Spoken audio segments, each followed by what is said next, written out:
I knew something was wrong the second my boyfriend handed me his phone and didn't let go. Like, his fingers stayed hooked around the edge while he smiled too hard and said, "Can you pull up the reservation email? My hands are wet." We were in our tiny kitchen, both of us elbow deep in dish soap because our sink has been acting weird for weeks, and he keeps promising he'll fix it. He'd been in a strangely good mood all day, humming calling me babe more than usual, the kind of sweetness that feels like it's covering something rotten. I took the phone anyway. The screen was already unlocked. That should have made it easier, but it made my stomach drop. He never leaves it unlocked. I opened his email app and immediately saw it. A confirmation for a hotel downtown, 1-night stay, booked for next Thursday. The subject line wasn't romantic. It was the kind of corporate, boring email you could easily pretend is nothing. But next Thursday is the day he told me he had an all-hands meeting and would be at the office late. My thumb hovered like it wasn't mine. He saw my face change and leaned in too fast. "That's for work," he said instantly. "Conference room overflow. They booked a block." "A hotel?" I asked, trying to keep my voice level. My throat felt tight, like I'd swallowed a marble. He laughed, too loud, like he wanted to drown out the question. "Yeah, because people are coming in from Zurich. It's normal." He said Zurich like it was a magic word. "We live in Switzerland. Zurich isn't exotic, it's an hour away." I told myself not to spiral. I'm not proud of this, but I've been the paranoid girlfriend before. I've got a history of reading into things, mostly because my last relationship ended with the "she's just a friend girl" literally moving into his apartment 2 weeks after I left. So I did what I always do when I'm trying to be healthy. I swallowed it. I forced a laugh. I handed his phone back like my hands weren't shaking. "Okay," I said, "just surprised."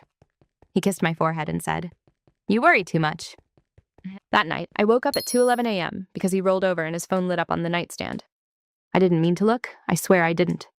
But the screen lit the room, and I saw the notification banner before it disappeared. "Can't wait for Thursday." No name, just a number saved as delivery. My heart started doing that thing where it feels like it's trying to escape through your ribs.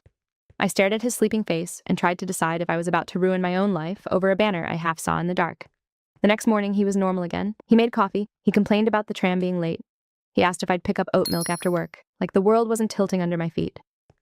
I didn't say anything. Instead, I did the worst, most humiliating thing. I went looking for proof. While he showered, I opened his laptop because it sits on his desk like a piece of furniture. He never closes it all the way. He thinks it's safe because it has a password, but he also uses the same 4-digit PIN for everything. I know, I've told him 100 times it's dumb. His messages were clean, too clean, like someone had tidied up. But his calendar wasn't. There was a block for Thursday night. Client dinner. No location, no attendees. Just a vague, empty square, like an alibi. Then I saw the reimbursement folder in his email drafts. He must have started filling it out and never sent it. Hotel, 1 night, double occupancy. Double. I sat back so fast my chair squeaked. My brain tried to grab onto any explanation that didn't end with me being the idiot who ignored every sign. Double occupancy could mean nothing. It could be default. It could be. Then the real gut punch, the guest name field. Not his. A woman's name, first and last. Not a coworker I recognized. Not someone I'd heard in his stories. Not conference guest. A full, specific name like it belonged there. I stared at it until the letters blurred. When he came out of the shower, towel around his waist, he smiled like nothing was happening and said, "You okay? You look pale." I lied. Didn't sleep well. He walked over and squeezed my shoulder. His hand felt heavy, familiar. It made me want to cry and scream at the same time. I didn't confront him then. I don't know why. Maybe because once you say it out loud, it becomes real. Maybe because I wanted to be 100% sure before I torched our life. And so I waited. Thursday came like a storm you can see from miles away. He dressed nicer than usual. Button-down ironed, cologne, the watch he only wears to weddings. I watched him in the mirror while he fixed his hair and hummed. I felt like I was watching a stranger do an impression of my boyfriend. "Client dinner," he said, grabbing his jacket. "Don't wait up." "Where is it?" I asked, casual, like it didn't matter. He didn't answer right away. He fumbled with his keys. Near the river, you know, that place." "What place?"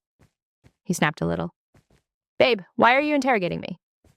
That was the moment I knew. Not because people don't forget details, but because he got angry at the question instead of just answering it.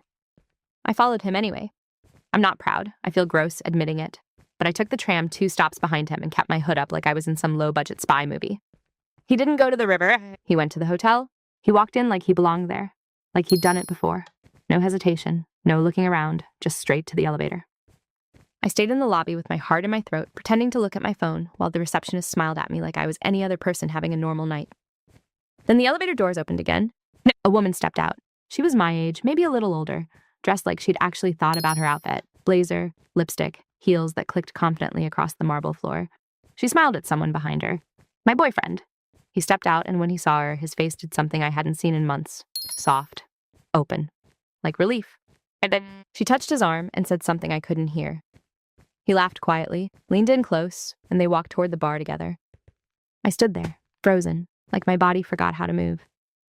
Part of me wanted to march over and dump my drink, if I'd had one, on his head. Another part of me wanted to run outside and never come back. And this awful third part of me just wanted to watch for one more second because I needed to know if I was crazy. I didn't confront him in the lobby. I went home and waited. At 12:47 a.m., he texted, "Running late, don't worry." I typed, deleted, typed again. Finally, I sent, "Where are you?"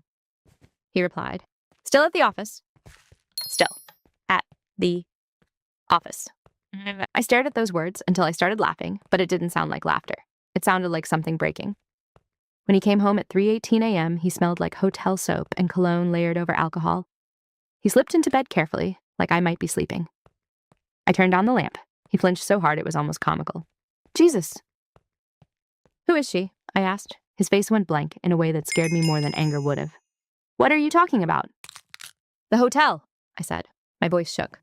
"The double occupancy, the name, the delivery contact. I saw you with her." For a split second, something like panic flashed in his eyes. Then he did this controlled inhale, like he was choosing his words. "It's not what you think," he said quietly. "Okay," I whispered. "Then what is it?" He looked at the floor, then back at me, and said, "I didn't want you to find out like this." Not, "I'm sorry," not, "You're wrong," just that. Then he said something I didn't expect. "She's not new." My mouth went dry. "What does that mean?"